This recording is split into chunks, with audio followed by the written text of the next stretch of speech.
15 degrees, you can see your breath. Out here in the lake effect, breaking tables like it's poetry. Where else would you rather be? Pinto Ron, Elvis in the lay poncho. The members that you need to know. I want you out here now, your family. Where else would you rather be? Where else would you rather be? Welcome into the Nickel City Crew. I am your host, Rob Crippen. Please like us on Facebook and follow us on Instagram and Twitter at Nickel City Crew. This episode, along with all of our episodes, are presented by Crippen Legacy Entertainment here on Spreaker and StreamYard. We're so glad that you're joining us for some of your Buffalo Bills and NFL content again today. And as always, these are my Bills thoughts said out loud. It's a vibe so ridiculous. Since 12 plus 83 was 6. The shout rocking like a symphony.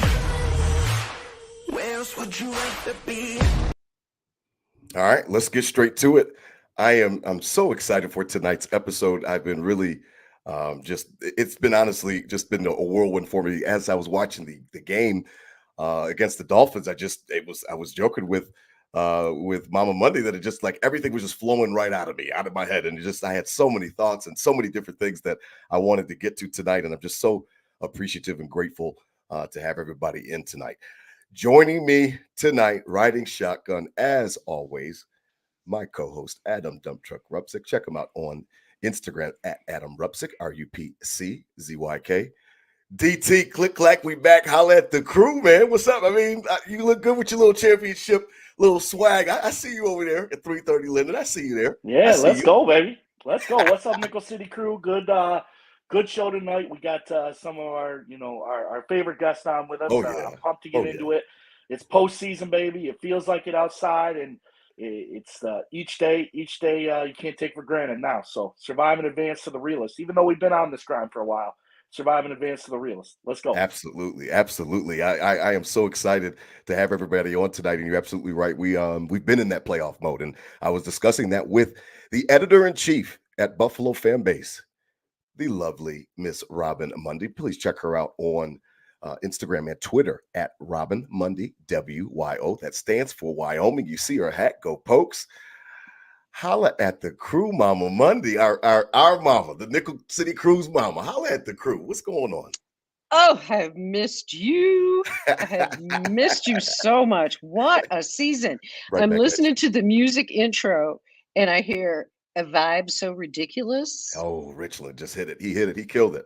You got to go back in the archives, Mama Mundy. We had him on after we picked him as our host for the actual opening, and he blessed us and let us use it as our intro, and he hit it. All the lyrics. Vibe so ridiculous. Song, oh, I love it. Does that not tell us of the whole season? You ain't lying about it. You ain't lying. Three about words. Vibe so ridiculous. I'm happy to be here. Thank you for inviting me. Absolutely. And finally, last but not least, joining us, the creative director at BuffaloFAMBase, my boy. I'll let a salute to the general, Mr. Justus, General Radford. You check him out on Twitter and Instagram at JA17MVP. What's good, Justus? What's up, General? Salute. What's going on, man? I appreciate the love. I appreciate you having me on. As always, it's always a vibe anytime I get to hang out with you guys. And of course, Auntie Robyn is here. It couldn't get no better, man. I'm excited to be here, man. The Bills in the playoffs, 2 seed. Come on now. Come on. I mean, it's crazy because that's funny because it's funny. Tongue in cheek, I was just like, when I was writing my notes, I was like, well, never had a doubt. Just never had a doubt. It was smooth sailing, never had a doubt. And I know that I'm full of shit because at 6-6, I did not see this. Me and DT talked about it last week. And it's funny, DT, because we could joke around and say we knew it all along, but boy, when it was 6-6, it was looking bleak. And I couldn't even believe last week we had the opportunity to go ahead and win the division. And the fact that Miami let us catch up and left the door open for us. And boy, did we come right through it. And break the door open last week down in South Beach, man. We'll get in and chop it up. But DT, you couldn't have wrote this up, man, any other way. I really cannot believe that we're sitting here 2 seed like General said. It's crazy to me. Resilience, baby. I mean, we come in the games we lost this year when we were in our darkest point at 6-6, and all those games we agreed, we didn't get beat. We beat ourselves in those, right? And we knew we were better than that, and we knew we just had to kind of push through and get it done. And the last 6 weeks of the year, it's exactly what they did. They came in strong, started swinging, and survive and advance mentality, and they were the better team, and they got it done. It wasn't always pretty, but they found ways to win, and they showed resilience. And that's the makings of a good team. Stephon Diggs said it to Josh in that NFL film school. Yes, he said, this is where good teams show their good teams. Yes. And that's we talk about the Chiefs for years with this. They win these close games, and that was my criticism of this team when they were 6-6. Is a team like the Chiefs, they have 2 rings because they win these type of games, and the Bills have shown that the past month and a half. So let's keep it riding and keep it rolling. But the resilience, and I talked last week about what it means, the legacy of this. This is – if they go on to make a run and maybe even to the Super Bowl this year, this is the story they need. This is the legacy Josh Allen needed, to get over this hump, win this game, 4 straight division title. We're back in the driver's seat. We're back the favorite. We're back the team nobody wants to mess with. Yeah, absolutely. You ain't lying about that, Justus. It's funny because, one of my main notes was that, Josh Allen he's an experience. I mean, I'm gonna try to watch my cousin as much as I can. My mama, my real mama, Mama Mundy, my actual mother is watching. So I'm gonna try to a minimum tonight, try to keep it PG as possible, PG-13. Josh Allen is an experience general. I mean, it's crazy. Like watching him play, like it's wild, both good and bad. I had tweeted out how frustrating he is to watch when he was throwing those picks and different things like that. And then within the next half, you're just cheering and you're up on the edge of your couch and you just can't believe what he's doing. I mean, that 3rd down run to get the 1st down, it's like what other quarterback in the league could do that? Not one. I don't know any of them. I mean, I'm talking about the actual physical action of running like that. Lamar Jackson is light. He's not trying to take on a linebacker and run through anybody.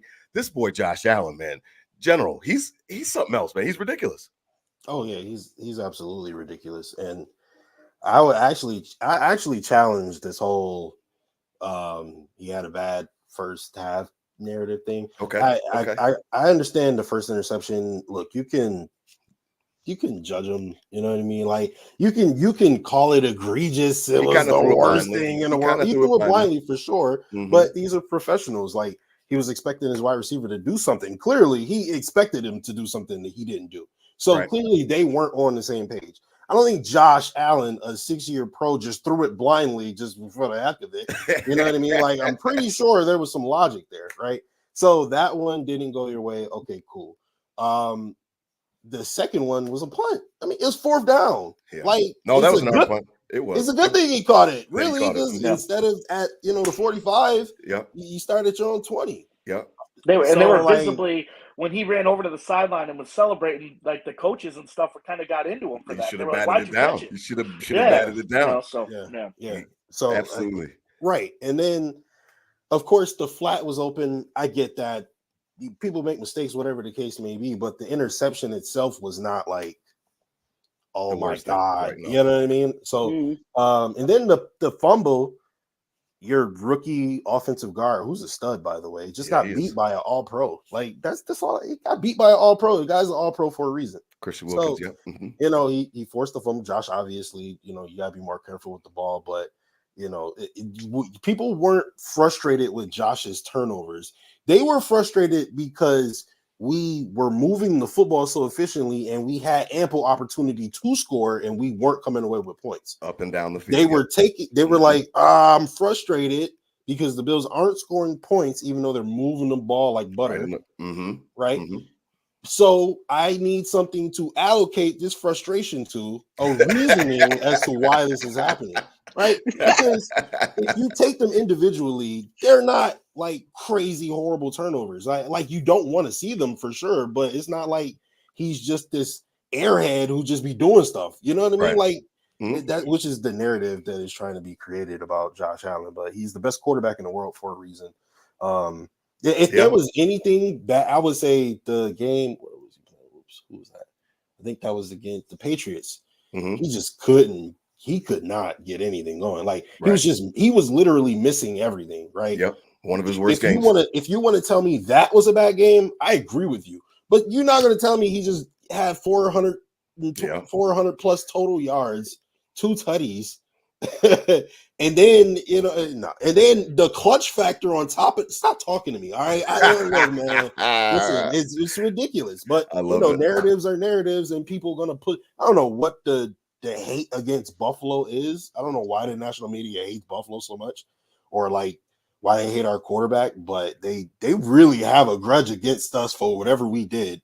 And I don't know, man, but it's funny because Mama Mundy. It's funny because I had joked with DT during the game. We were exchanging texts, and I said, Josh Allen is he's like a toxic girlfriend, and I can explain. He's like, you're never gonna leave her. DT was like, she's smoking hot. I'm like, yep, she's a smoke show. You're not gonna leave her. She's amazing. She makes you happy, but when she goes on a bender, she is just almost impossible to deal with. And it was funny because I felt like that, watching him. No, I agree with Justus that it wasn't, the most egregious, but it was just very frustrating. Yes, the fact that they were moving the ball up and down the field on Monday. But you know what? Rob? You're a toxic boyfriend. And you know why?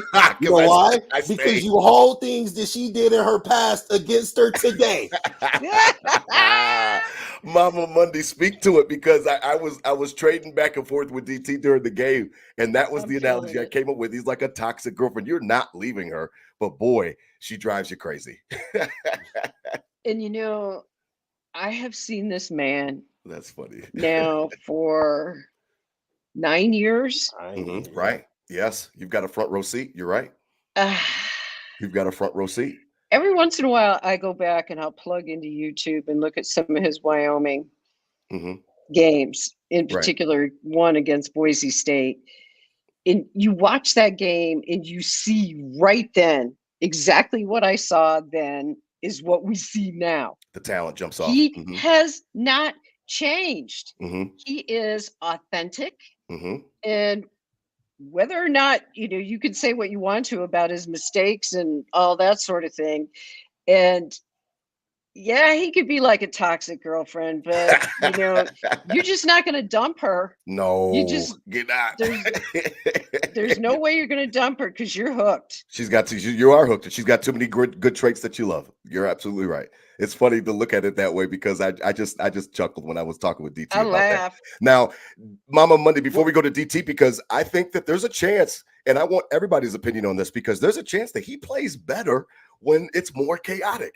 And I wanted you to speak to that because I know that you study the mind, because it seems like, and Chris Collinsworth even said it on the broadcast when they were doing 2-minute drill, it seems like that is when he is at his best, when he's at his most calm, when he's actually in the most control. And I thought about DT and I when we had broken down some of his press conferences, where he had that one press conference where he's like, I don't know, I just need to slow down and I need to think more and zero positive energy and all this other stuff. And then he said at the end, he's like, well, I don't know, maybe I just need to think less. And it was like, wait a minute, you just contradicted yourself within the last 10 seconds. So it's a situation where he seems like he plays better, like he's more in control when things are chaotic. It's the weirdest thing.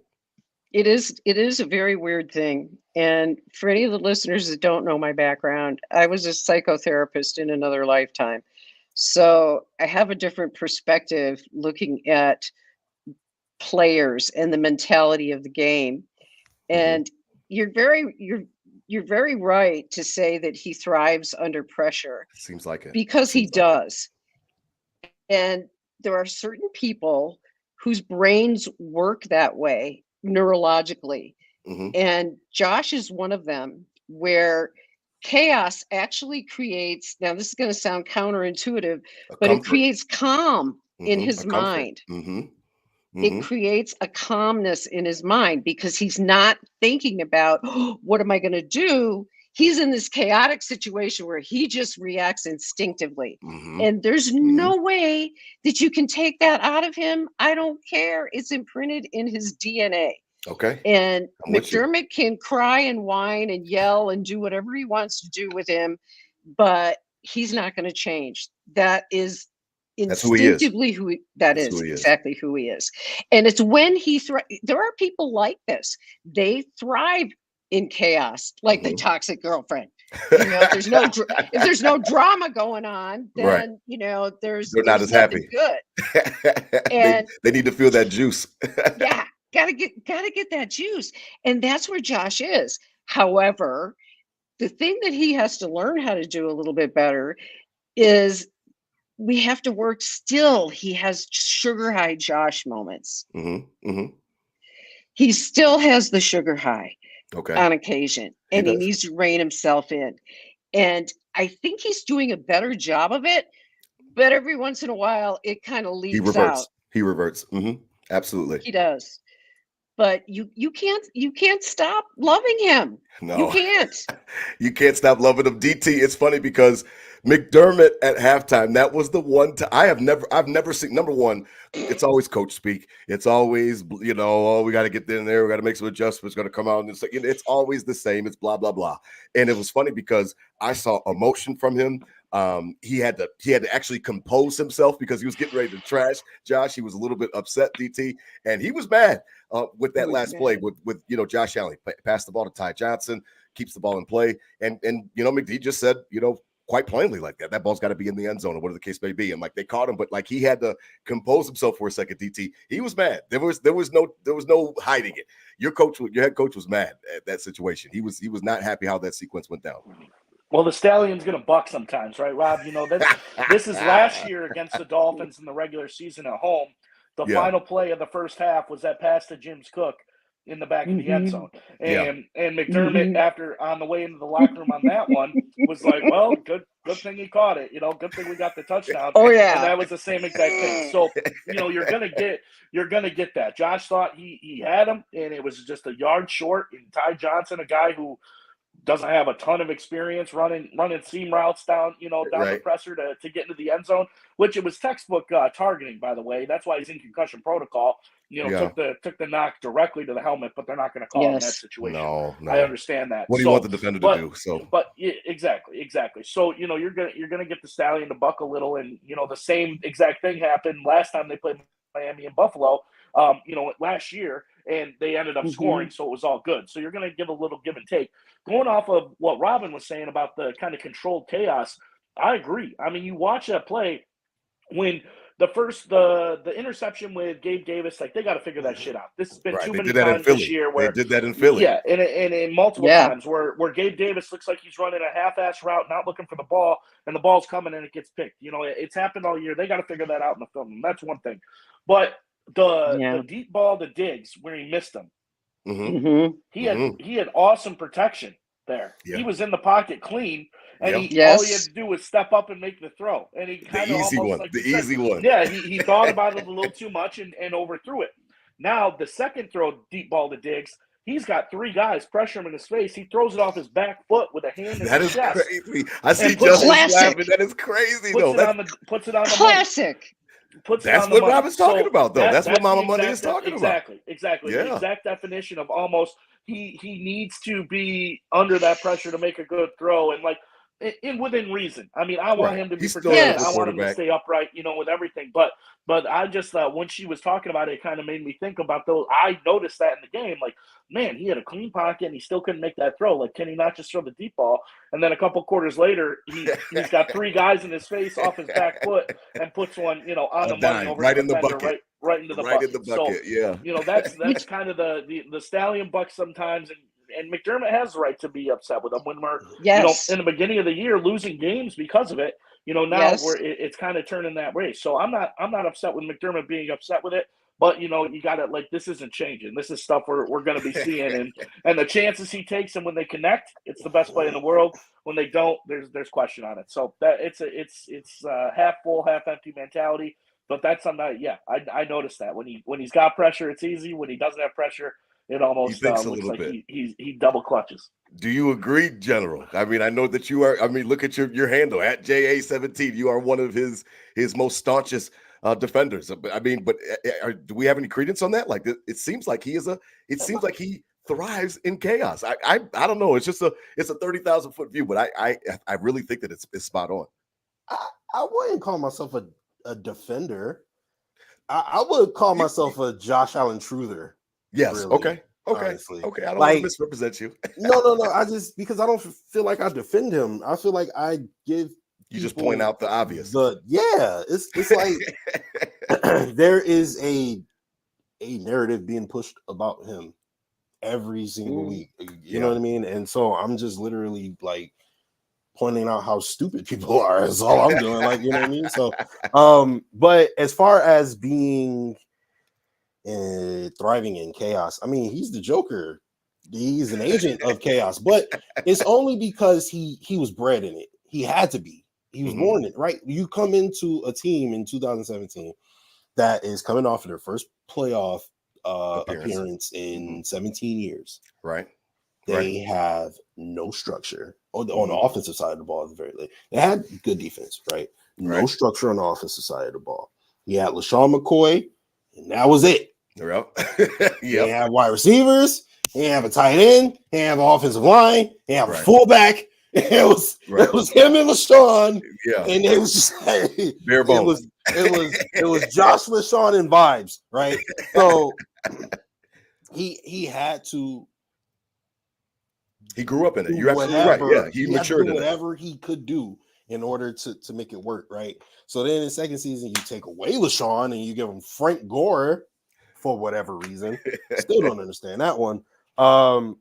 And then, you know, you got John Brown, Cole Beasley for the second and third seasons, and good, he not starts great, to his own though. But yeah, you start to build more stability, right?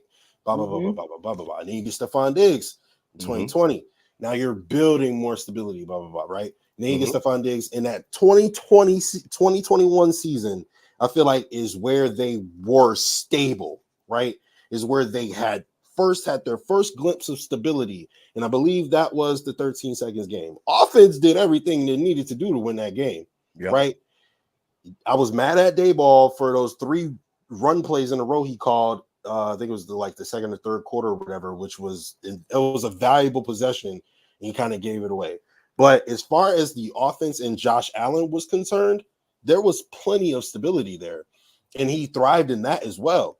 Okay. Now Dayball leaves, and we've seen what Ken Dorsey's offense looked like, right? So that first season, Josh is literally masking all the chaos. Yeah, he's masking chaos, and it doesn't look like chaos because he's an agent of it, and therefore he finds stability in chaos. Yes. So it looks stable to the natural human eye, but it's pandemonium all over the field. Yeah. You know what I mean? Like, guys are running, comebacks in the snow. Oh my God. Yeah. Don't get you started on that. Please don't get you started on that. This is why I've been critical of this offensive line for years now, and in this year they're playing better though. For the least amount of sacks in the NFL, and this is definitely one of their best years, I think, with Josh Allen. But this dude deodorizes a lot of bad protection all the time. There's dudes in his face all the time. I guess he does. I think that I know for a fact that DT is hard on this line, and I understand it, but I try to give it a little bit of a pass because I remember what a bad line was. I think Cybo, like you talked about, General, this is not a bad line. He has been very good, and in the pass protect, at least pass protection grades, they're grading out. The line we have right now is not a bad line. It's actually above average. Yeah, it's definitely the best he's had. Relative to the rest of the league, it's above average actually. Yeah. No, the stats are there. I'm not. This isn't a go at the line moment here. I'm just saying, going off your point of like chaos, like the line, he hasn't had a good line really ever, and then he makes it look presentable. Yeah, correct. As opposed to any other quarterback in the NFL would be, taking sack after sack after sack. That's facts. He's the ultimate Old Spice. Imagine Joe Burrow with the Buffalo Bills. Yeah. Oh my God. We would win 6 games if Joe Burrow was our quarterback. Yeah, that's true. Now, as we transition, it's funny because everybody knows me. I'm on brand. I've got to stay on brand, and I'm one of Sean McDermott's biggest detractors. I have not been satisfied. I have not been fooled by the monikers. I have not been fooled by trusting the process and all these different type of things. And we've already gone through that. I would be inauthentic if I did not. On the flip side of that coin, just give this man his flowers in respects to the jobs that he did. Those 4th down calls, we have to talk about it, fellas, and Mama Mundy. I mean, listen, that is what happened in those sequences on that last drive, General. Mama Mundy was everything that DT can attest to it. It's everything I've been asking for out of them as a coach. I don't care about the result, Yep. as much as I care about the process in I respects to how you are thinking. And what I mean by 100%. that is that I wasn't mad at the end of that drive when he went for it on the second fourth down and they didn't get it. I wasn't mad. I thought it was a good decision. And then the players didn't execute the play. You can run across transit at 5 o'clock in the afternoon if you want to. Because you make it across the street does not make it a good idea. It just means that you just didn't get hit by a car that day. But that doesn't make it a good idea. And it goes on the flip side of that coin. So the flip side is that I want him to be aggressive. I want him to coach that way all of the time. That has been some of my biggest things about him throughout his entire tenure, is that in the big games, the big moments, I thought that he got small. I thought that he got a little bit shy and tentative in respects to being too risky and things like that. And I think that leads back to his defensive mindset and things like that.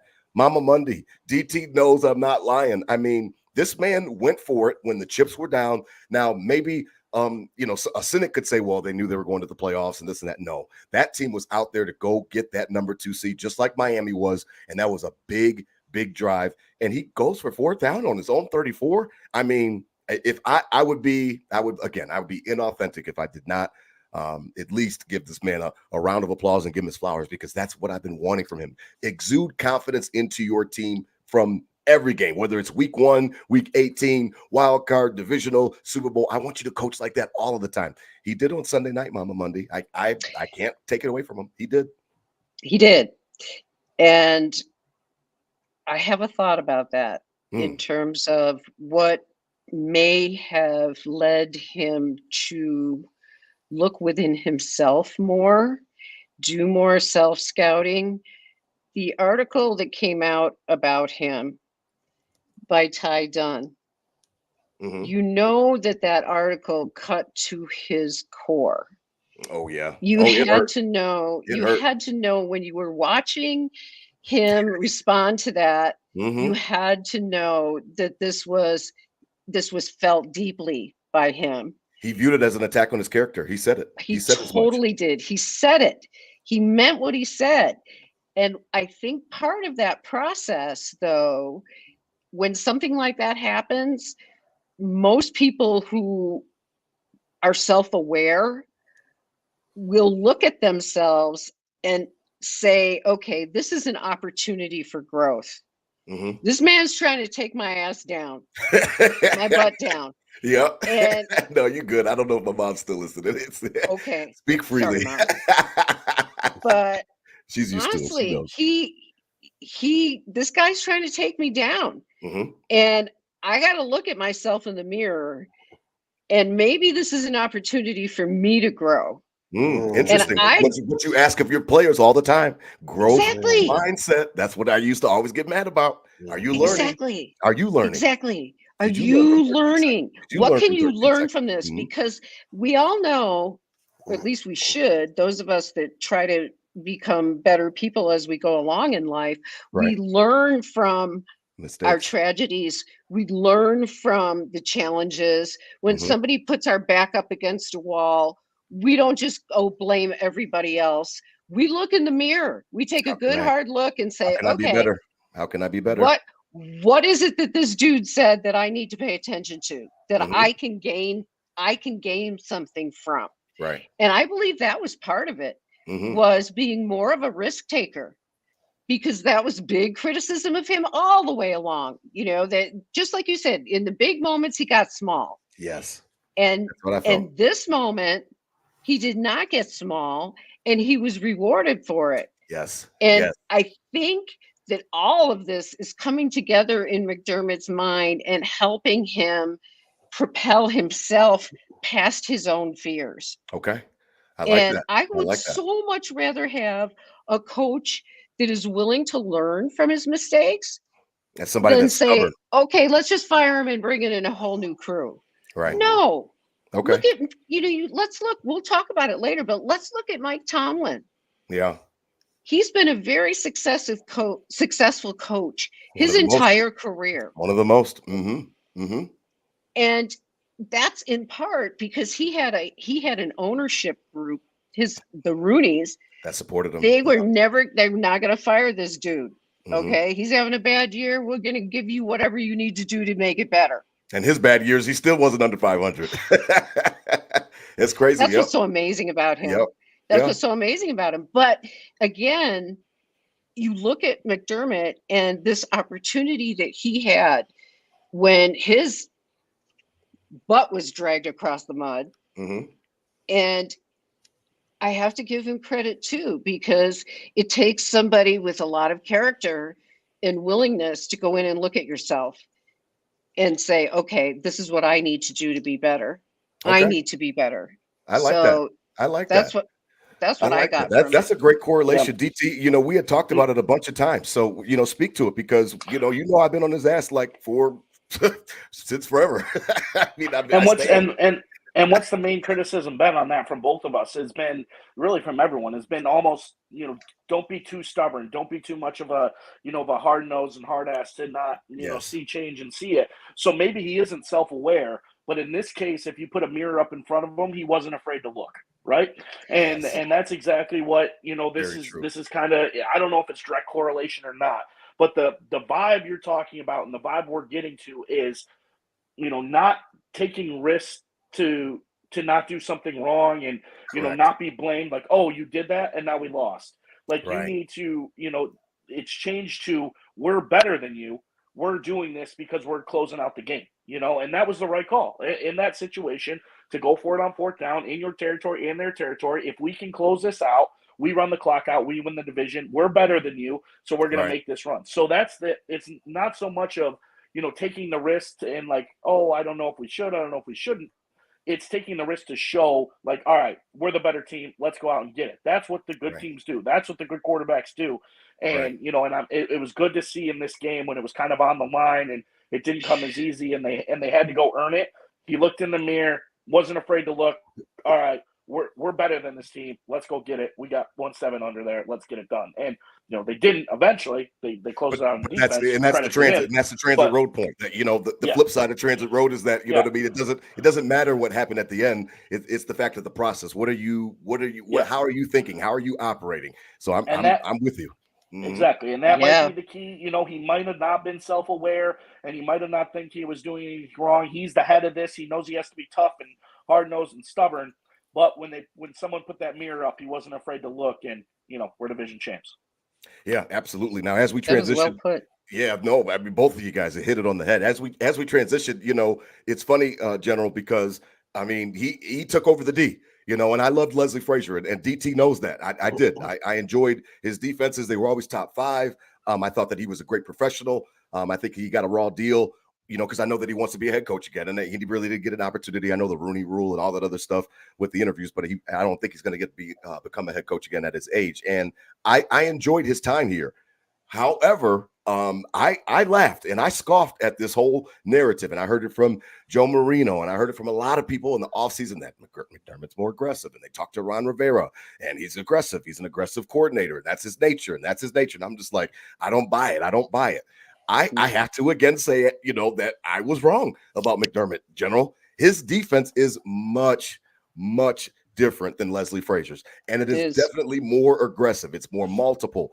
There's definitely more schematical schemes that he's throwing at these quarterbacks, and it's actually week to week. I mean, I remember the Palms coverage on the first Miami game that DT and I broke down when Romo was talking about the Palms coverage and what does that mean and how is he trying to affect Tua, because Tua is such a rhythm-based thrower in that McDaniel system. And General, I mean, his defense has had all of the excuses that you could put out there with the injuries, all of the reasons why they shouldn't be good. I think they are, you know, top 5 DVOA.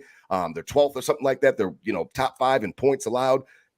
I mean, I'm not, this is not a McDermott, you know, thank you show, but I at least have to be on brand. If I'm going to ride his ass and stay on him, then I've got to at least let him know and let it be known that, you know, he's changed. Like his defense is not like Leslie Frazier's, man. I got to give it to him. I really do.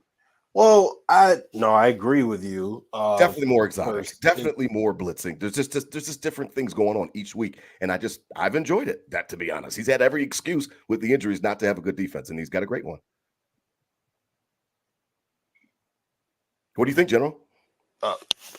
Yeah, I mean, I do agree that you definitely get a lot more pressure. I will say that if Leslie Frazier, you know, Leslie Frazier did not have a bad defense by any That's stretch top of the five, man. imagination. Top five. Top five. Every year. Top Every five year. is kind of underselling it a little bit. He was number one defense, top three defense. You know what I mean? Like Leslie Every Frazier year. did the damn thing, right?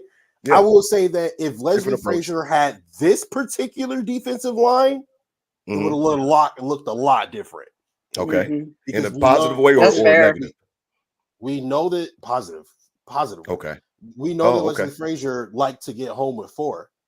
If Mhm. you got Gregory Rousseau right now in his prime, AJ Epinesa who's balling out of control, Leonard Floyd who's balling out of control, Ed Oliver, Poona Ford, DeQuan Jones, you Day put Day. those guys in rotation in Leslie Frazier's defense, you're gonna get a defense that's, I won't say that's just as good as this one, because I do think McDermott has made the defense better. I think slightly so. better. That's what I'm trying to get to. I think but, he has. But Yeah, I do. it's the I same will say D-line. that Leslie Frazier. No. DeQuan Jones is a huge piece on this. He was line. there last year. man. He was there last year. Ed He was Oliver. here last year. Well, when I say huge piece, I mean like the way that they're playing this year. Ed Oliver is playing like an All-Pro. Wasn't playing like an All-Pro last year. He was good. Wasn't All-Pro.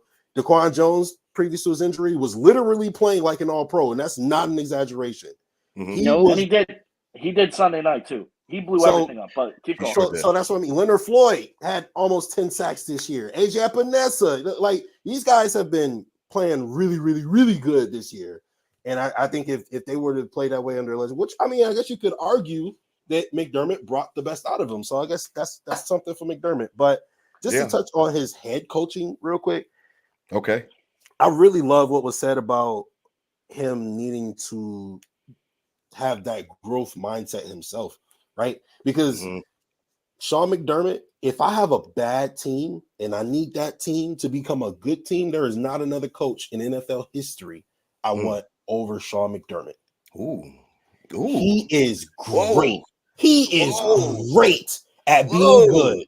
He is great at being good. Okay. But what we need from Sean McDermott is to learn how to be good at being great. Yeah. Okay. He needs to learn when you're in the playoffs, and I'm apart from, the second most prolific scorer in NFL history, because he's not Josh Allen. He's Patrick Mahomes. He's not Josh Allen. He's not the most prolific scorer in NFL history. He's the second most prolific scorer in NFL history, relative to the time he's played, of course, in Patrick Mahomes. When you're across from him, bro, don't punt the ball on 4th and 2. What are you doing? Right. Yeah. So he needs to learn how to be good at being great. And I think Miami was the first step towards that, right? Because Robyn's right. Really, for this whole time, I've been like, he proved it. Why he does proved he it to not himself. coach like he have the top 3 quarterback? Even if you don't think Josh Allen is the best quarterback in the world, why DT you not says it all the time. think at least he's a top 3 quarterback? Why you not coaching like you have a top 3 quarterback? DT says it all the time. What could give you more confidence than 17? Watching bro, if 17 makes a wild, spectacular play on 4th and 2, and the whole stadium is rocking now, do you know how much of a momentum swing that is, bro? Like, thank you. That's what was my problem with the Cincinnati game. The Cincinnati game could have been a close game at halftime, but he punted the ball away. Yes. And then all of a sudden, instead of making it a 14-7 game, we're going down at halftime, down 14 or whatever the case may be. And you're sucking juice. Same way with in the AFC championship game. We weren't ready for that moment at that time, but we didn't know it. We were just at that game, and then you're kicking field goals against Mahomes like you. And then they ask him after the game, what were you trying to do with the field goals, coach? He says, I wanted to give my guys some juice. What would have been better than juice than 6 points? Like, it doesn't make any sense. He was taking the juice away. And we've talked about this a bunch, right? Don't be okay with being okay. And, organizationally, from Pagula down, don't be okay with being okay. What I've, focused on watching McDermott's defense, obviously a lot closer this year being, we talked about it, nowhere to hide. Like, we wanted to be critical. I'm not hoping for demise, but we were definitely closely watching to see where he'd be. We were the Sharks circling. And what absolutely. I've gathered the whole 18 week season, kind of what I've gathered is, he's a good poker player, right? He's a good he's a way where in the beginning he lets the game settle in. He kind of waits to see your hand, and then he plays your hand. It doesn't. If you're coming out with pocket kings, he's not trying to go get pocket aces on you. He's trying. All right, I got Matt Milano's out. Tre'Davious White is out. I don't have Mhm. pocket kings. I can go out and get triple fives though, and triple fives beats your pocket kings.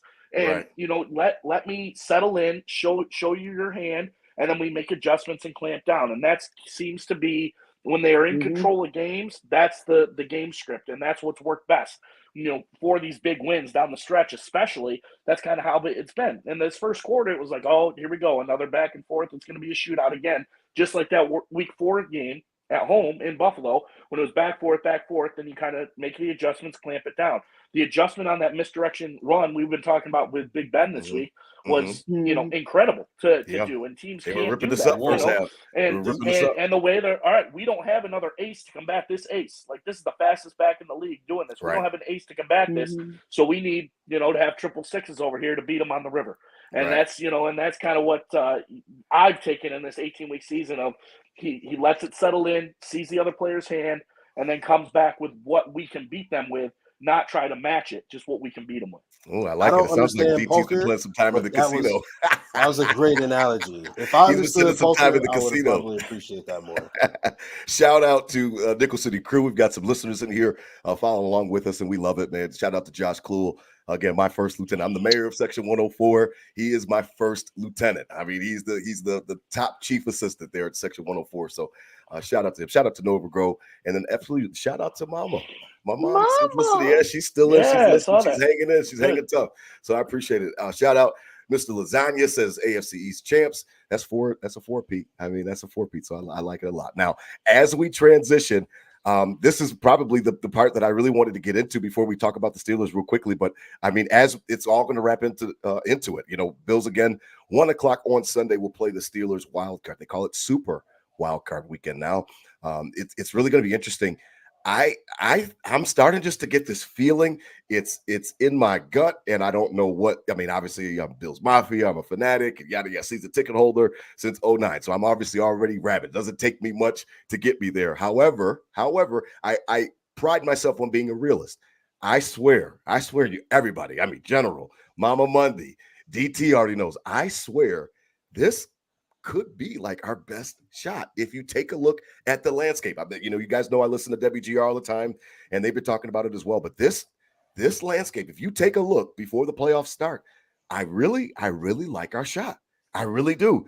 We play Pittsburgh, and then Baltimore sitting there waiting. So Baltimore, I guess, is apparently the class of the conference, and everybody's afraid of them, and I understand. Okay, no problem. I could have sworn that McDermott has always had a great plan for Crazy 8 Lamar Jackson. Could have swore. I think they're 2-1 against Lamar Jackson.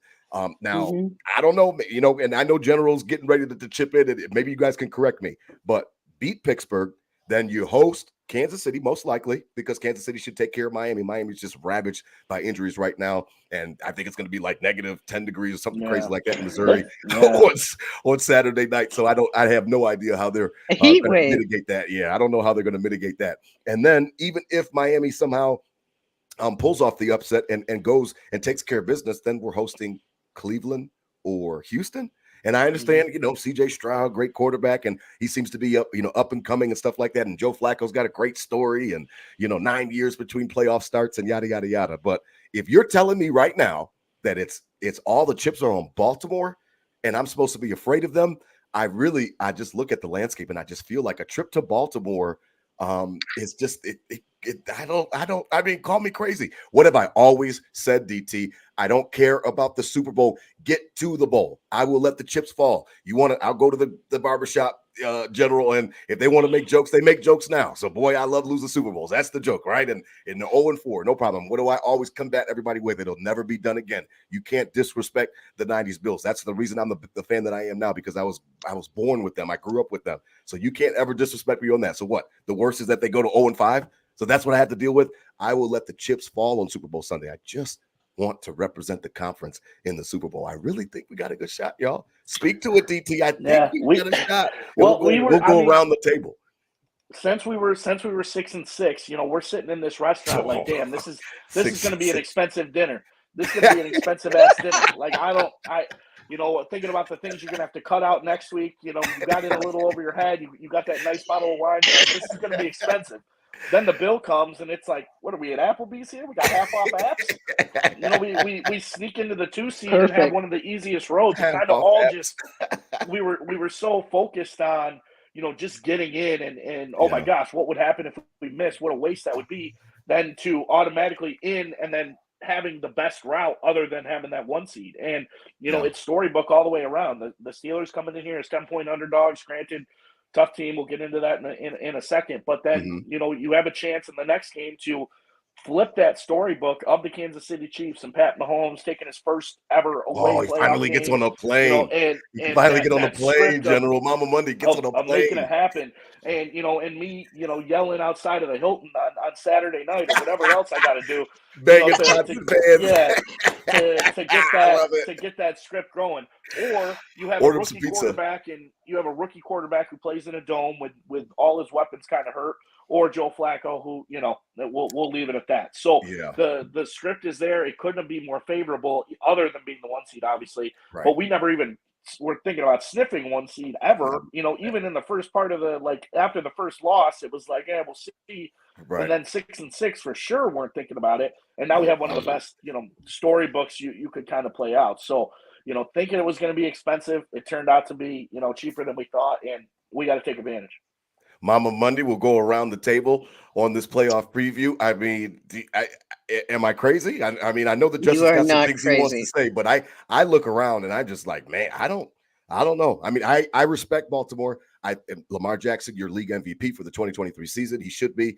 He deserves it. However, I just don't.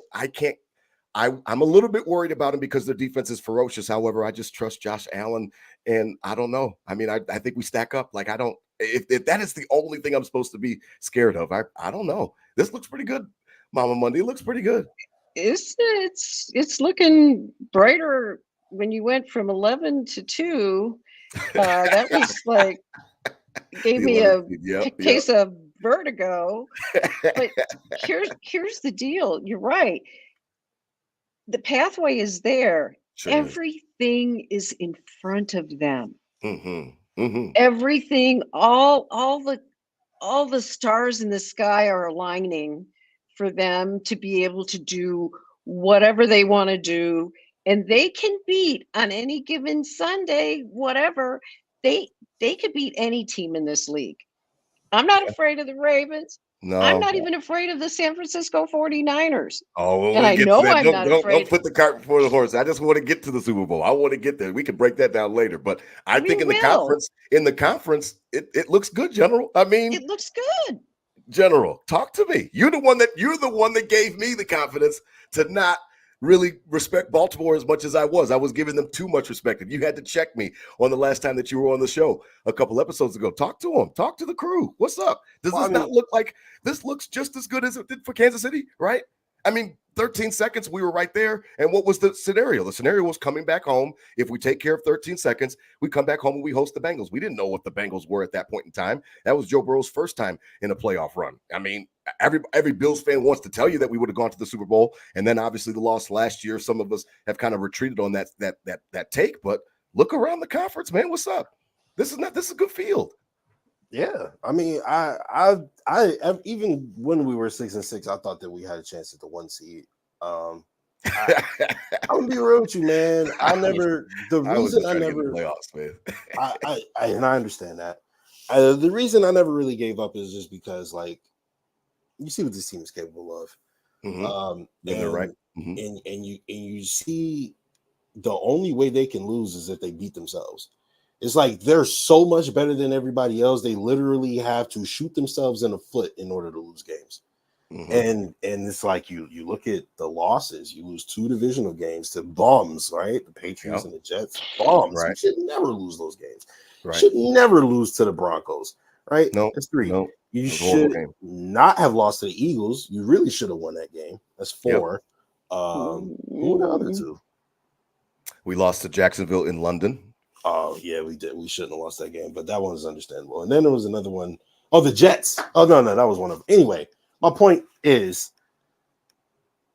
I'm not scared of anybody because we are far and away the best team. We have the best quarterback. And when I say because everybody, the narrative around the Bills. Far and away. See, hold on. The narrative around the Bills is The Bills go where Josh Allen takes them, and you never know Correct. what kind of game it is. Blah blah blah. Dog. Mhm.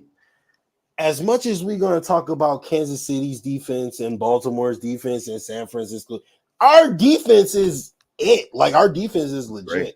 It's So great. I don't understand why like they're just being discounted completely, right? Like that makes no sense to me. And then on top of that, you also have the best quarterback on the planet. Like, you know what I'm saying? So even if their defense may be better than us, it's only slightly. It's not like far. Yeah, no, they fly around the ball. We fly around the ball. They force turnover.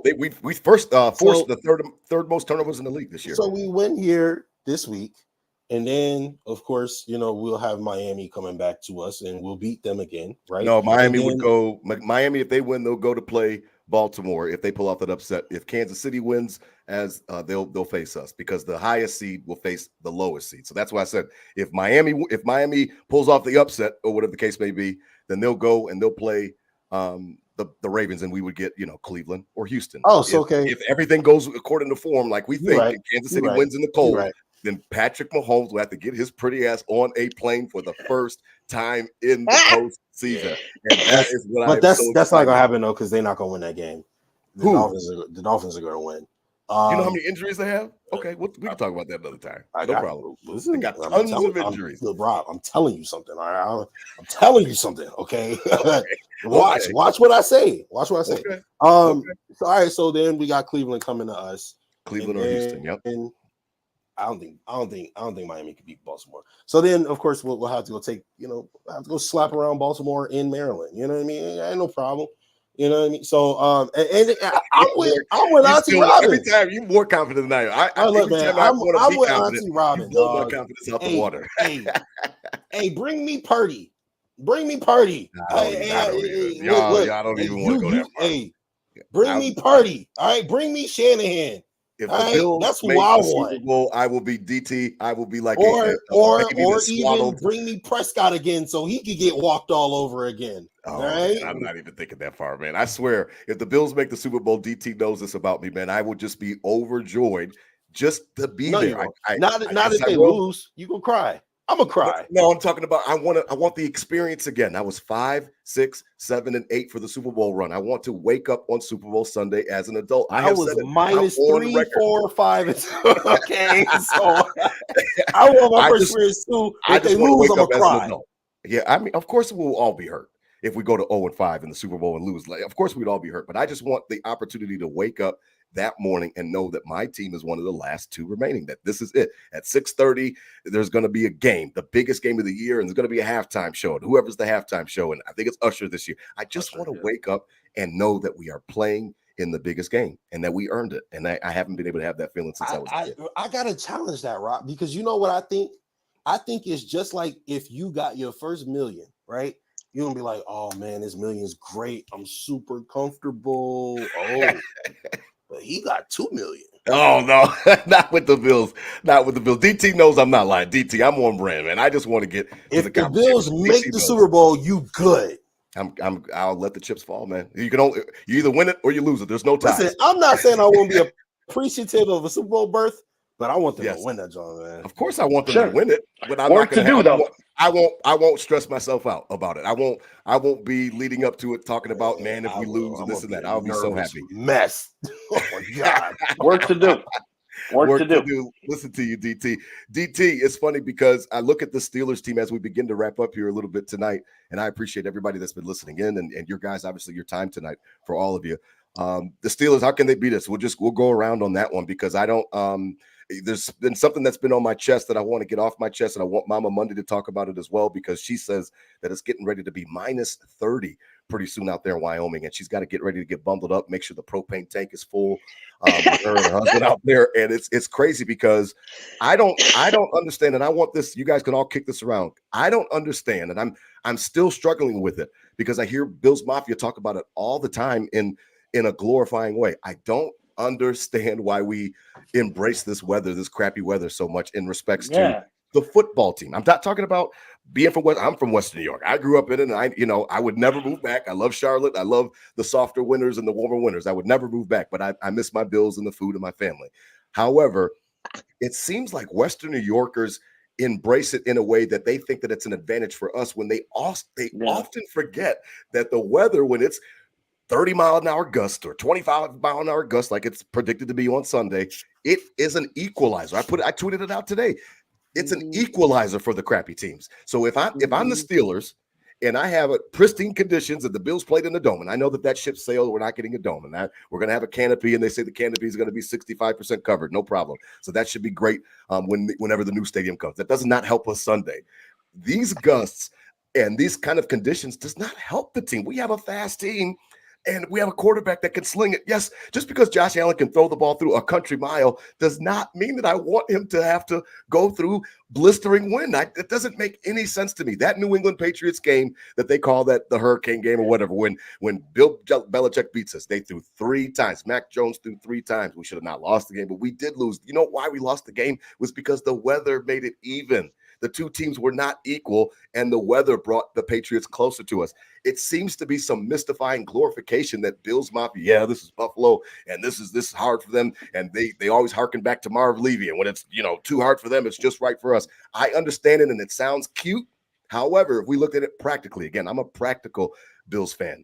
The weather does not help us any more than it would be if we were in a dome. And it seems like Bills Mafia loves to talk about the weather. And I'm like, completely agree. I don't want it to be 30 miles an hour gusts. That doesn't help our passing game. That doesn't make sense to me. And I think that goes back to the scars from the drought, right? Of something that we didn't have any. Our punter was our best player for years, Rob, and Brian Norman, and and the fan base had to start materializing things to have an advantage for them, right? Breaking tables so it's in the tailgate. It's the weather. We're playing the Pittsburgh Steelers 3 hours down the road. It's going to be the same weather in Pittsburgh. They deal with the same junk day in and day out too. I mean, there might be an advantage, if you got the Dolphins coming up, or if you got Houston coming up with a rookie quarterback who plays in a dome. Okay, maybe. But why are we better than a lot of teams is because we have 1-7.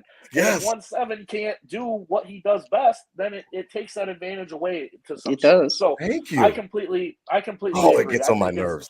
I think it's dumb. It's BS. But I will argue the fact when you say it's an equalizer, sure, it could be. But the fact when the chips are out here, it's a big game. It's wild card. Survive and advance, right? Right. This Pittsburgh Steelers team, granted the Bills team was down, we were in some dark times this year, but we were, still at the wheel of the ship. This Pittsburgh Steelers team had dudes not finishing plays, had Ben Roethlisberger in an open interview saying they don't know what it takes to wear the black and gold, like legit organizational problems. Coming out of them this year, and they have a nice little run at the end of the year and squeeze in. This isn't a situation where, just because it's weather and they're the Steelers and they beat you up and it's ground and pound. Like we've shown we can ground and pound too. Granted, I would rather it be a good day and have all our weapons and be able to have that 10-point spread, to top notch. But and I agree, Rob. It's BS that people are talking. I don't know. It just seems not an advantage. It just seems like they love it. I'm not going to dig into the equalizer to the fact that this Pittsburgh Steelers team, just because it is cold, now we're on the level playing field. They were dealing with the same stuff we were, even worse, and they don't have 1-7 in the boys behind them. So I get what you're saying. I agree to that, but I'm not saying it's an equalizer this week. I just don't want it to show up and rear its ugly head, Mama Mundy, where it's a situation where this team has no business being with us and Josh can't throw the ball effectively or something like that, and it brings them closer. That's all. The margin of error comes down in bad weather games. That's all I'm trying to say. I think that's legit. It is an equalizer, but I also think the one thing regarding the Steelers game in particular, the loss of TJ Watt. Huge. I thought about it when he went down in that game against Baltimore. Yep, that's a huge loss. Mm-hmm. And that is where we have to take advantage. Mm-hmm. And absolutely, I think what we haven't talked about, one of the things that makes this defense so great is the fact that we have depth. I mean, I thought, honestly, when Matt Milano went down, it was bad news. I was like, I don't know what this defense can do. Right. Mm-hmm. And I'm on the list of apologizers for Terrell Bernard. Yeah. because that dude can ball. He can. I'm on that list too. Yep, I did not see that. That dude can ball. Yep, pound for pound, he is dynamite. Yep. And so I think with where the Steelers are concerned, they've lost the best player they have on the team on offense or defense. Correct. And it is not going to be as daunting a task, I would say, as it would be if we had TJ Watt. But I will say you never write off a Mike Tomlin team ever. Yep. Because he will have those players motivated and he will get the most out of them that he can. And one more thing about Mason Rudolph. Mason Rudolph, he might not have the strongest arm, but he is, I don't want to say a grizzled veteran necessarily, but he's been around the block. He's been around a while. Yeah, he's been around for a while. And how many quarterbacks has Pittsburgh been through since Mason Rudolph has been on the team? There's been a few. He's always been the backup, though. You know, he's always fighting. There. He's Mr. Reliable. And Najee Harris is.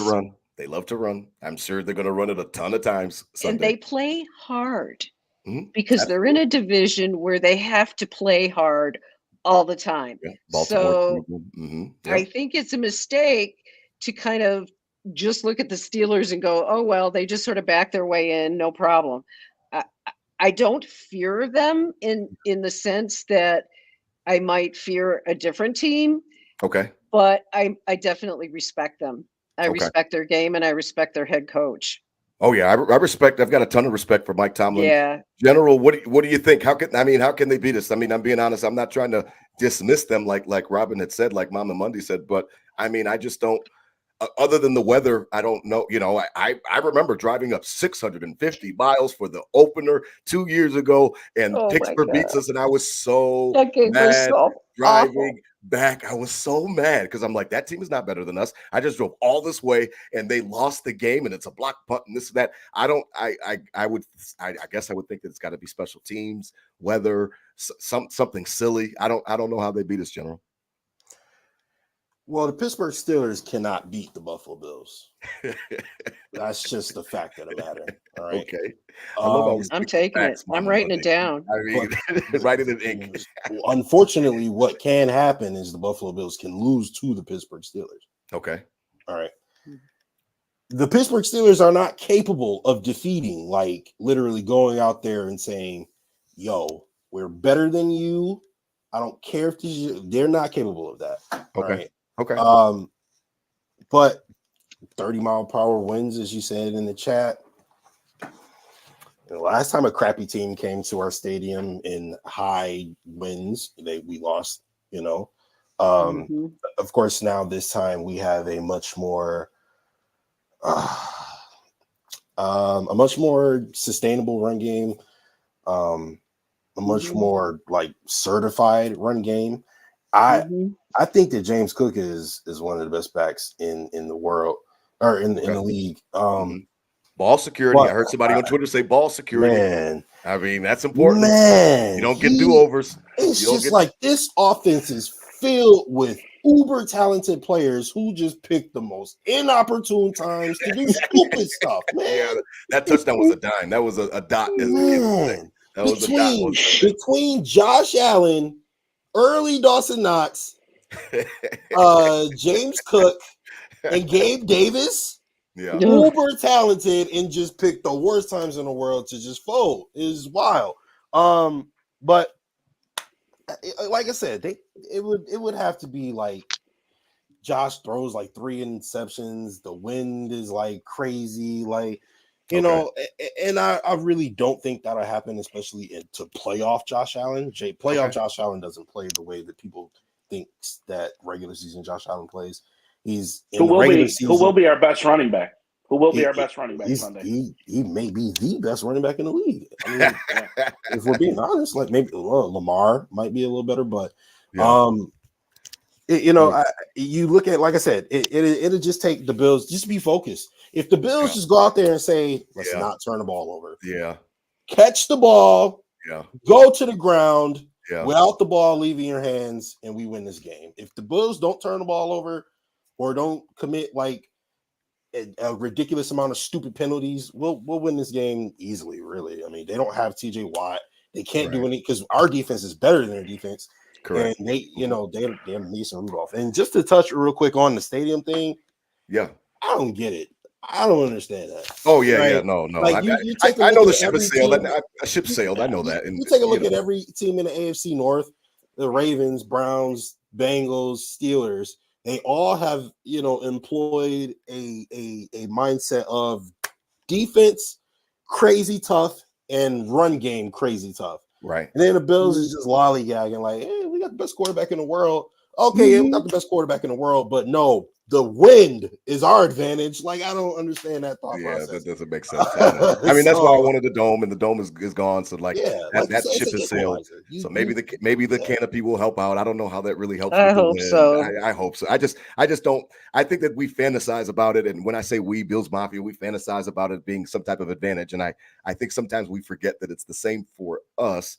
And just because Josh Allen can throw it, like I said, a country mile, he could throw it real hard, doesn't really mean that it's not. The receiver is still cold outside, so that ball's still like a cement rock when it comes to the receiver's hands and stuff like that. So that's all. It is what it is. So we'll see how it works out. Now, as we begin to wrap up tonight, the Nickel City Crew Tailgate Report is presented by 26 Shirts here on Buffalo Fanbase, the Bills Mafia Podcast Network. Head on over to 26shirts.com for all of your latest Buffalo-themed T-shirts. Again, they all support a great cause. I brought it up earlier today just to kind of check it out. They've got some cool ones. Volume 14, shirt 10 is Ask Me About My Family. That's a real cool one, and it's got the Buffalo on there, the Bills Mafia, play on the words there. I like that. They've got one for the Bills division. It's a comeback one, and then they've got a brand new one with reigning champs with the Buffalo uppercutting the Dolphins. So that was some cool shirts. So head on over to 26shirts.com. Again, part of the purchases and portions of it support a great cause. So look up Del Reed out there and check out the website. Now, this week, DT, you already know I cried. I cried to you the other day, man. It's tough, man. I coached my Kings basketball team. So this is basketball season right now. So I've got the first game of the day at 9:30 in the morning on Saturday for Nate. And then I've got the last game of the day at 3:30 for Bobby. By the time we get done with the game, 4:30, then I got to get home. Then I've got to get on the road. I'm probably not on the road till 5:30, 6 o'clock. Drive up 9 hours. It's just not. It's not feasible. I don't like even driving, to be honest, at nighttime that long anymore. I like to get up early, crack of dawn. Then I can kind of follow the sun. And I get on the road 6 or 7 in the morning, and I'm there, 3 o'clock, 4 o'clock, and it's a lovely trip. And you get to see all the foliage and stuff like that during the fall. It's just not in the cards, DT. I already cried, man. I'm not gonna cry to you again, man. I'm gonna miss the tailgate. I wish I could fry y'all a turkey. I want to fry y'all a turkey. It's just not feasible, man. I get on the road that late. I'm not getting there till 3, 4 in the morning, and then I'm gonna go to the game. I'll be up all day. Then I gotta find a way to sleep after the game because I gotta leave Monday. In negative wind chill. In negative wind chill with snow and wind. No, I don't care about the cold as long as I can get up there. Get the Kings a couple W's. Let's get some wins on Saturday. We'll bring home the windiest Sunday, and then we'll we see can you get ready back for the divisional. when Patty and the boys come next week. So I'm missing that all one. Good. Don't you mean Flacco and the boys? Oh yeah, or whatever. I don't understand. Whatever. Oh goodness gracious! Well, I don't know. We'll talk about that another time, Justus. I think you're crazy, man. Miami. That's they're warm weather. How are they going to Rob? 10 degrees? You know what, Rob? Next Wednesday, I'm gonna come back on and I'm gonna tell you I told you so. Right? And then after that, I just want the lotto numbers, so it's all good. We can build a whole new studio and all of that stuff. So it's all good. So DT, what are your plans, man, for the weekend? I know that the tailgate is going to be lit. I know it is. Yep. Been in contact, obviously, with Big Ben and the crew. He's got a big crew coming. I'm still figuring out my logistics. I have some things going on after the game. I kind of gotta play my cards correctly of which I to not burn at both ends, but we'll see what happens. It's the playoffs and it's in my backyard. We probably got to figure out a way to make it happen. But been in contact, nothing stone yet. But obviously I talked to Seth the other day. I talked to Seth earlier today. I know he's coming up in the normal spot. It's been a year where everyone's busy. The with all the night games and whatnot, it's been tough. It hasn't been a normal, week after week after week at 1 o'clock. We're at the tailgate all together. We've had some good ones together, so let's kudos to that. And everything in the middle, but it's a business trip. We got to go in and take care of business. We'll see how it goes, and it's going to be cold and windy out there, but 'Tis the season. Tis the season. Mama Tis the Mundy, season. all the way out mountain time in Josh Allen country out there in Wyoming. What are your plans for Sunday? Sunday, 1 o'clock, Bills, Steelers. Well, we're still going to be below zero, and Wow. so there won't be much travel involved unless there has to be. Low key, low key here. You and your husband. Now you said he doesn't watch the games with you, or he does? No, not with me. Absolutely not with I me. know, No. I love it. You sound like Howard I Simon lock from myself in my WGR. room and I swear at the clouds like Yes, me too. That's funny. That's So how I so you're roll. isolated. I know that you had told me that he doesn't watch them in the same room with you. So No. I didn't know if that doesn't apply to playoffs. It applies. And it especially I love applies in the playoffs. I love it. I love it. You don't need that No extra way. stress. Somebody saying something stupid. I totally understand it. I get it. Justus General up there, East Side Buffalo. Rest in peace to the Jefferson Massacre victims. You are right there in the heart of things. You already know I went to church right down the street, Jefferson and High. What you doing, man? What you gonna do Sunday, man? Get some wings, get some good pizza. What you got planned, man? Going to a party? I mean, how do you consume your bills? This is a big game. Like that's why I asked Robyn, because sometimes the plans change for playoffs. I mean, could be. I'll be watching it with Nate as always. So what you gonna do, General? Yeah, I actually moved more toward the Cheektowaga area. So there you go. I ain't in our heart no more, but it's all good. I am in a tailgate this week. You are okay. Yes, a good friend of mine got me a birthday gift, and definitely want to go collect on that. That's what's up. Are you heading into the game too, or no? The Bills are undefeated when I tailgate, so definitely want to do that. No, I am not going to the game. I don't enjoy going to the games, honestly. And also, Joshua, hey, who's your favorite Green Mountain employee if it's not me? Like, what is that? What's happening right now? Yeah, Josh, my man Josh Clue, Section 104. Curtis has a question that we're going to get to after you explain. So what you going to do, man? What's the plan? So you're going to go to the tailgate, then are you at a bar after, or you going to come back home? How are you going to consume home, brother? I'm going home. Brother. Okay. Yeah, man, I'm not a social butterfly. Okay. Ain't no problem with it, man. I mean, the playoffs just bring out something out of everybody. So I always love getting everybody's plans, and that's the whole point of the Nickel City Crew Tailgate Reports.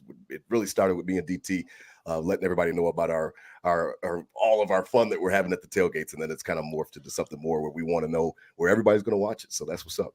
Real quick, I'm not telling you how to run your show. I'm just saying Curtis has a pretty decent question. That's why I said we're about to bring it up. Oh yeah, Curtis. Oh, okay. Yeah, I said we're going to bring it up after I heard after I heard what your plans were. Curtis asked us, did Lenny have a good enough showing last week to enter the rotation? Playoff Lenny, anybody? So, I mean, now he was in the rotation, Curtis, last week. He only had, only had a couple carries, to be honest. It wasn't much on the ground, but he had 7 carries for 20 yards on Sunday. I don't know. What do you think? I mean, playoff Lenny is a real thing. Ask Tom Brady. They've got the ring to prove it. So, and he's good out of the backfield. He can catch the ball. So I don't know. What do you think, DT? Yeah. I mean, he got a little bit of a run. I think it's over for Murray. I really do. I think he's older, and what he was bringing to the team, he already brought. I mean, I heard he ran that players only meeting. The players respect him, but he's old. He's almost as old. Yeah, as no, me, I agree. And we signed football old. We signed Fournette later in the season and kind of eased them into this with. I think with hopes in, to get him ready for the playoffs and get rolling. And, I think with more opportunities, he's going to give us more, if not better, than what Latavius Murray did throughout the year. Like you said, he can catch the ball too, something that Latavius wasn't great at, but, could slam it as well. So I'm open to see opportunity. I'll give him reps and see what happens, especially if Ty Johnson out, with a concussion. It's going to be a lot harder to, not give him reps. If anything, he should be worried about what Haley Steinfeld thinks. His hands on Josh's hips like that on those tush pushes might be getting a little jealous. Looks like they're going to the prom. Yeah, he was helping them out. The snowplow. He was helping them out. Yeah, that's funny. That's funny. What do you think, General? Playoff Lenny? Could he reappear for the Bills? First of all, season? I hold on. Hey, there's a lot of Latavius Murray disrespect happening, and I don't like it. All right, I just said that he brought what he brought. All right, I don't like it. He brought what he brought. Listen, hold on. Leadership. I don't. He ran that players only meeting when things were going off the rails. I mean, I don't think you're wrong in saying that.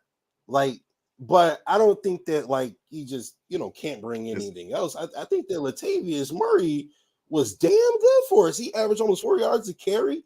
He gave us 300 yards this season. The goal line though. He had 4 touchdowns. Like Latavius. But come on now, like it's the Bills. I just think the Bills are so predictable on offense. The Bills are so predictable on offense. But also Ty Johnson is in concussion protocol, so we're gonna see Latavius Murray regardless, right? Okay. So yeah, right. So I really appreciate everything Latavius Murray has brought to us this year. He's been a hard runner. He has gained ample first downs for us. He has been a spark plug. And he's not a receiver out the backfield, though. Oh, no. I'm not expecting that from him. But I don't want him coming off the backfield when I got James. Right, but I'm saying a lot of times they would be lined up with him on the outside, and it's kind of telegraphing what we're going to be doing, because if he's in the game, then we know that he's not throwing. So it was kind of my overall point. No, I'm just saying he was a hard runner for us, and I feel like he even boosted James Cook's confidence. Okay. Right. Yeah. No. Because you saw Latavius Murray break a run, and then you saw James Cook break a bigger run. But it was like only in that sequence until the Dallas game. It's like you didn't see James Cook really break off until Latavius Murray like opened the hole and like made them successful. Had a nice run. Yeah. A little bit of friendly competition. To answer the question, he looked good to me. I like Latavius Murray. He looked good to me. He didn't look like he was running as hard as Latavius or as like fluid as Latavius Murray was. We're talking about Lenny, in the season. It looked a little tight. Hips wasn't like swinging or anything like that, but he's got fresh legs. Fresh legs. He only had a couple carries. So I would like to see playoff Lenny come out. He looked fine. He looked playing fine. So and James Cook didn't even have a good game this last game. So clearly the run wasn't necessarily there. I think that he'll be a good addition to the team. I think Latavius, Lenny, and James Cook look so good. You probably don't see Ty Johnson for the rest of this season. Through February, obviously. I think they roll with those three. I think they roll with Murray, Cook, and Fournette up until the Super Bowl when they play in it and win it. But yeah, I like playoff Lenny. I think that he gonna get another ring this year. DT, are you still here? We got a question from Christopher. Will Von Miller have any impact on the game? I want to let you. I'll just lob that one up to you. I don't need to. We'll get it, Mama Mundy. What do you think? Mama Mundy? Yes, ladies first. ladies first. Oh my! Goodness. I haven't heard that in a long time. Oh, will Von Miller have any impact on the game? Ask Christopher. Thanks for listening. Leonard Fournette, yes. Have Von Miller? Have you looked at his thighs? Oh yeah, no. Thighs are the answer to the question about whether or not you can push anything, because he can. He can. He absolutely can. But here's the deal. With Fournette, what I would like to see is what I would like to see them do with the running backs as a whole, which is allow them to get into a rhythm. If you have a drive going and things are going well on the ground, let's just keep rolling with who we have rolling. Okay. And let them get in a rhythm.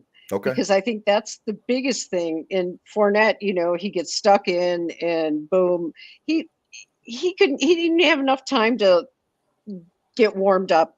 Okay. At all.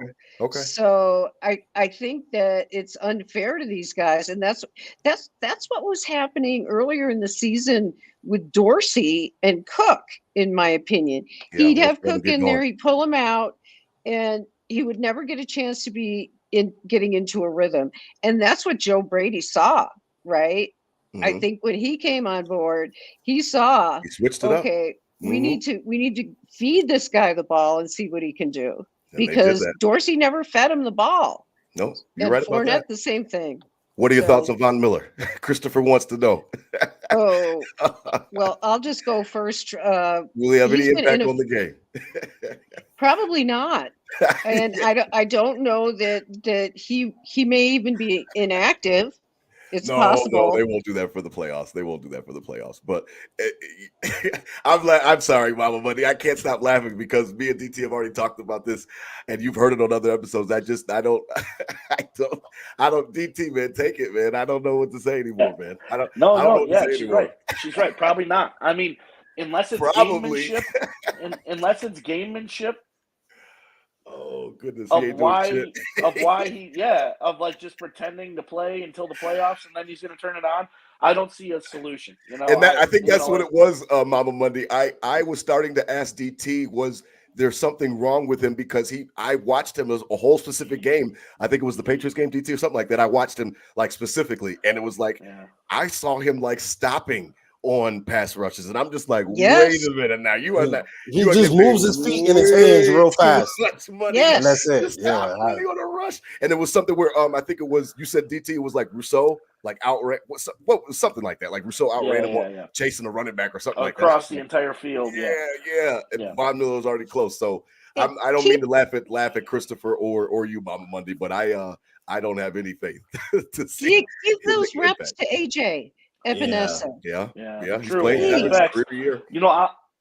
I'll leave it And that. Shaq lost we saw players, Deontay Hardy and Trent Sherfield last week, who, not even being critical, just spitting the facts of the year. They have both done absolutely nothing the entire season, like literally nothing. They were just roster spots. And then you come out and, in the biggest game when you need you in week 18 and have two of the biggest plays of the year and kind of earn your keep and earn your money. So we can only hope this is kind of a similar situation for Von Miller. We picked him up last year to be a game ender in the playoffs. Never made it to the playoffs. Came back, wasn't the same. Now, get yourself right. Can you do it in the playoffs? I'll give you one more chance. To create that Deontay Hardy moment, if you will, and a couple sacks to end the game in the playoffs would be all worth it, right? So let's get back to that. He just needs a couple to get us all back. And we just got to bank on that. We got to be positive on that. I am not going to hold my breath. Y'all gonna have me suffocating down here in Charlotte, so I'm not gonna hold my breath. I don't know what happened. I know that it's not. I don't blame the off the field stuff or anything like that. I think that it's just the injury. When you get that old and your body has to come back from it. He's already been through ACLs before. I just think that it's different. I don't blame Brandon Beane for giving him the bag. I don't blame Brandon Beane for being aggressive and bringing him to town. I was so happy when he came. DT was enjoying it as well. I love the fact that he chose us after just coming off winning a Super Bowl. I just think that injury last Thanksgiving, it really just messed stuff up. And I don't know really what we should expect anymore from a 30-something-year-old defensive end that's coming off another ACL. But some ACLs, some guys, they take longer than others. Not everybody's Adrian Peterson. True. He is over the year mark though now, Mama Monday. He's well over the year mark. It typically takes about 2 years. But even Tre'Davious White. Yep, Trey White too. Yeah, I guess. Yeah. I don't know. I mean, he's half my age, so he's not old. I'm saying football. When I say old, I mean football old. Don't you start, Mama Monday. Don't you? My point is, we just need one. We just need one play. And it's all worth it. Maybe a strip sack fall at nothing he's done this season. Come on, big. I love it. No, you know what? Less than nothing. He gave us an unnecessary scandal. I don't even know why he's still on the team. That's it better be a strip sack if you're gonna be on the field. Like, I don't even like him on the field, to be honest with you. You know how it goes. So I mean, the athletes sometimes the better you are, the more that they'll be willing to put up with. So we'll stay out of the personal because again, I don't want to go to personal because people don't like when I talk about Josh. So we'll let it lie. I really appreciate all of you guys' time tonight. Nothing. Playoff vibes. We good, man. We good. We good. Y'all not gonna rope me in, man. Listen, I really appreciate all of your help tonight and being and joining us again. The editor-in-chief over at BuffaloFAMBase, the lovely Miss Robyn Mundy. Check her out on Instagram, Twitter at Robyn Mundy. One thing I have to add, because I will be in big time trouble. Yes. We have a podcast, Tea Time with Robyn. Yes. We're live on Thursday mornings. It'll drop anywhere on where you find your podcasts on Fridays. We have a lot of fun. T is the bomb. I love T. She's the bomb. I love Mike. He's a. I love y'all together. That's awesome. Yeah, Mike too. Shout out to Mike. I like Mike. Sure. But yes, throw the link in our group chat, Robyn. I'll promote it. Yeah. We'll promote it for sure. Again, we love her. Thank you so much. Stay warm out there in Wyoming. We love you so much, Mama Mundy. Again, creative director at BuffaloFAMBase. You already know. I mean, we got big plans coming up for 2024. This brother gonna help us kind of take it by storm. And I really appreciate you as always. Salute to the General Justice, General Radford. Absolutely. Holla at him on Instagram and Twitter at JA17MVP. You know, DT, I love you, man. You know I'm gonna miss you this week. Again, let's get Patrick Mahomes' pretty ass on a plane, and then I will make sure that I'm there for the divisional round, and I'll find somebody to cover for Just like him. I just can't. I can't make it this week. Sorry, It just guys, doesn't. It doesn't work logistically. Now, as we wrap up, a serious note. We are wrapping up tonight, but rest in peace to Dylan Brody Isaacs, Buffalo Bills fan, 30 years old, goes down to the game in Miami, is shot and killed in an altercation after outside of Hard Rock Stadium, like a few blocks from the stadium. Now, they say that people and witnesses or whatever said that there was some type of altercation. A guy in a car pulls a gun and kills him. And I just, I was talking to Robyn pre-show. Wow. I don't like the world that we live in when we do, silly shit like this. I mean, we've already talked about, the Tops Massacre and spreading hate. Why do I end every show by saying it? It's not to sound cute or fun. It's to send positive energy out there. Spread love, not hate. I end every show that way on purpose. The fact that this young man went down there and doesn't come home is a tragedy. I know that they had talked about somebody that's going to be getting a GoFundMe page on there. So if you go on Twitter or anything like that, you'll be able to find some more information out about him. I know that they've been doing some write-ups, and ESPN already did a write-up, but just senseless. It doesn't even cover it. This is professional sports. It is entertainment. It's like a concert. It's like a movie. It's just a live production. No reason that you should lose your life for anything. I don't care if they said, fuck the Dolphins or something like that, or he's making fun of Fins Up or something on the way out. How does it go from I'm making fun of your team because we just won a game to you pulling out a gun and killing me? So I don't know what he said or anything like that. I don't care what he said. He didn't deserve to lose his life. So really sad. Whoever knows this young man that killed him, rat on him, man. Get him in jail, man. Yeah. I heard that he was with people in that car. Those people know. You guys have to rest and lay your head on the pillow at night and know that you just witnessed a murder. Tell him this, man. This is not cool. It's not okay. So rest in peace to Dylan Brody Isaacs. I heard it. It made me sick. It was the only thing that dampened all of the 4P talk. Sunday night was when, the information came out like right before the Bills even got home. So we knew about this as well down there. Just really just senseless, just such a tragedy. So again, for the final time tonight, spread love out there, not hate. Spread love. It's a game. It's a game. It's a game. It's okay. It's entertainment. Should have never gone that way. So rest in peace, Mr. Isaacs.